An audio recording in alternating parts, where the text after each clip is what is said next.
My departure was on May 19th, 2024. It was a Sunday and I left my apartment hoping that I could come back within a week's time. But as you will see, it didn't happen. Saying hoping is because I wasn't traveling to Barbados for a holiday, although I did have lots of fun. I was there to renew my US visa, and I didn't know how long it would take before I could retrieve my passport. I arrived at almost midnight, but I was able to pass the border and get my luggage very quickly after landing, and my driver took me to my Airbnb. My Airbnb was located in a quiet neighborhood and was only about 10 minutes walk to the beach. I couldn't fall asleep until about 3 a.m. although I was very tired, and I woke up early in the morning because of the heat. I then walked to the beach area for lunch. I was going to sit outside and do some readings, but I couldn't because the weather was very humid and I have an extremely low tolerance of humidity. My lunch was a fish dish in Bajan style with salad. The fish was delicious, but the salad had a unique sweet flavor, which was fairly strange to me, so I didn't finish it. I then went back home and spent the rest of my day writing my dissertation.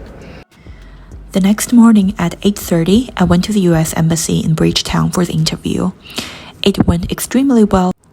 After the interview, I went to a cafe called the Surfers Cafe because I saw YouTubers vlogging there. The view was amazing and the food was pretty good.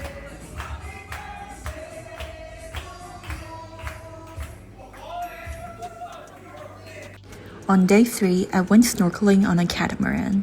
By the third day in Barbados, I had about 40 mosquito stings all over my body. But don't worry, I got some mosquito repellent and ointment at the local pharmacy. I saw about 3 shipwrecks and some turtles living their best lives.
For dinner, I got chafet, which is like the Caribbean version of KFC.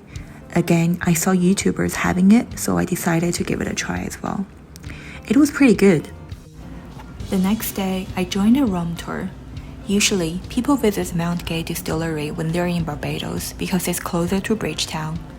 My tour included visits to 2 local distilleries, Mount Gay and the Four Square Distillery. I learned a lot about rum making, and more importantly, we started rum tasting at about 10 a.m. Whenever I travel, I always like to join in local drinking tours if they're available. But this time, I had to hold myself back really hard because I'm not used to drinking this early. Drinking is a big thing in my family. However, my dad told me not to drink in the morning, ever. So I only sipped a little bit from each cup. We tried 6 kinds altogether, and I bought this one for my alcoholic friends and myself, as we're planning to gather again later this year in Canada.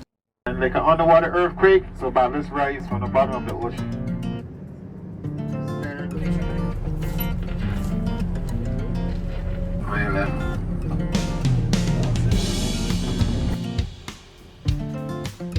Around 11, we arrived at Mount Gay Distillery. More to learn and more to drink. So we actually have to get molasses from the island. We have to import some molasses as well, okay? We watched a short film on the history of rum making in Barbados. If you put a fruit juice in that, orange, pineapple, but especially you would have. Then our tour guide demonstrated to us how to taste rum properly. It's been my lifelong dream to work at a brewery or distillery or even just at a bar. Look how happy her face is working here. On day 5, I went to the Oyster fish market. This was my first time eating the mahi-mahi fish, also known as the dolphin in Barbados. But rest assured, I guarantee it wasn't an actual dolphin. I could only taste salt and pepper as seasoning, but it was unexpectedly delicious, and it was a very big portion. After dinner, I took a walk on the dock and sat there for a while, talking to my friend about his upcoming trip to Tibet. It was also the full moon's day.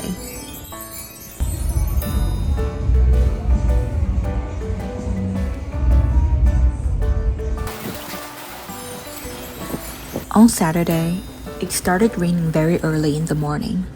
I packed my luggage and moved to a resort hotel, as I still hadn't received my passport. I checked in, but it was too early and my room wasn't ready yet. So I went to another cafe, which I found randomly on Google Maps, and I had lunch there. I ordered too much, as you can see, so I packed fish cakes for dinner. Around 2 p.m., I was told that my room was ready. It was spacious and had a patio. I spent some time on the porch swing bed, but I got motion sick from the swing for some reason.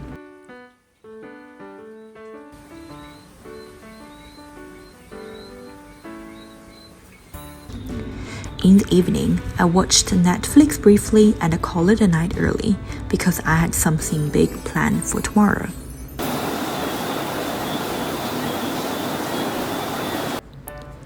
The next morning, I was woken up at around 4 a.m. by the rain. I'm not sure if you can hear that from my footage, but it was very, very loud. The big plan for that day was actually scuba diving, which was also going to be the first time in my life. We first spent around 1 hour training in the swimming pool, and after a short break, we boarded the catamaran that took us to the diving spot.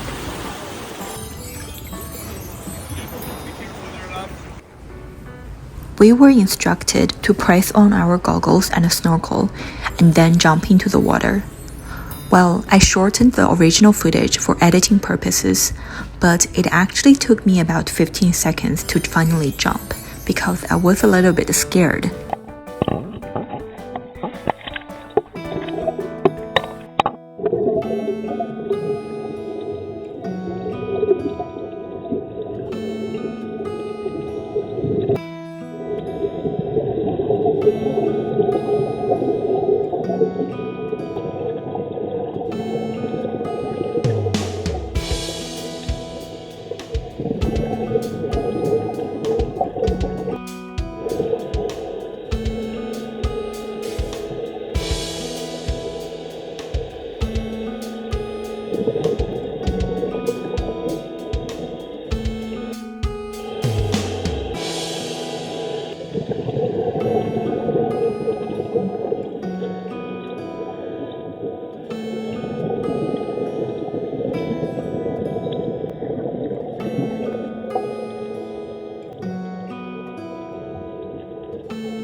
I didn't go out much in the next 2 days, but I stayed in my room and wrote my dissertation.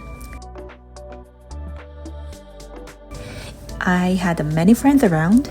There are birds, peacocks,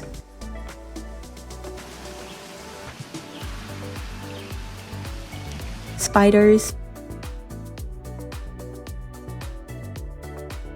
and more. In fact, I got a lot of work done while I was in Barbados.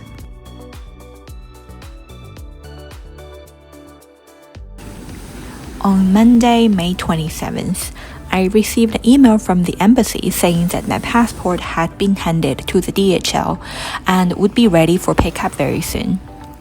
As I had changed my return ticket to Wednesday, it was a perfect timing.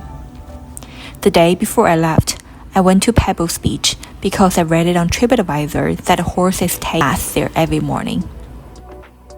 I went there around 7 a.m. Maybe it was the wrong beach, or maybe it was the wrong part of Pebbles Beach. But I didn't see any horses, but only people bathing. But that's okay. I enjoyed the morning walk at the beach.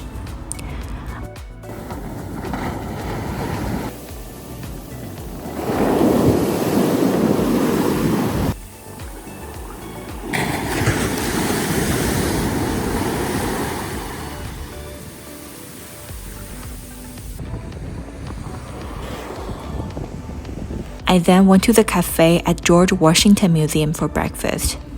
I didn't go inside, but took a photo from outside.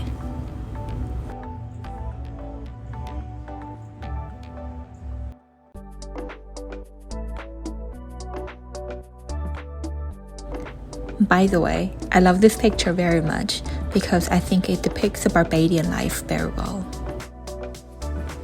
Finally, it was time to go home. The first flight from Bridgetown to New York went extremely well, and so did passing the customs. But my second flight to Boston was delayed for more than 2 hours, and I was very, very tired when boarding. I passed out immediately once I sat down. After all, I landed in Boston after 1 hour and 20 minutes, thus concluding my adventurous trip to Barbados in May 2024.